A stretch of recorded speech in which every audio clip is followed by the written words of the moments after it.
ხათიშორის დღეს მე რასაც უყურებ ქალების პრობლემაში, ჩემთან ვისმც დიდი დოზით მოდენ, ესენი არიან აი ყველანაირად განვითარებული, შემდგარი, განათლებული ქალები, რომლებიც პირად ცხოვრებას ვეღარ აწყობენ.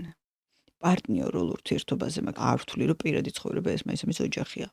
პარტნიორულ ურთიერთობას და ამაზე ვფიქრობ ძალიან ბევრს ამ ბოლო დროს ვესაუბრები მათ. რაღაცები იცვლება სამყაროში.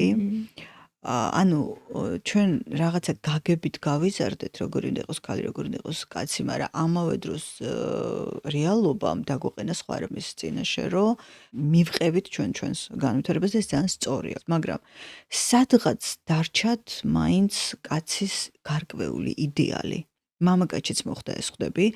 ანუ ჯერ მთლად ვერ გაცნობიერდა შენი რეალობა და იდეალი, რომელიც შენ მაინც გქონდა იმ მამაკაცზე და ის რომ შენი რეალობას ის იდეალი ვეღარ პასუხობს, იმ დრო აღარ არის ხვდები, შენს რეალობაში ვერც იქნება ეგ.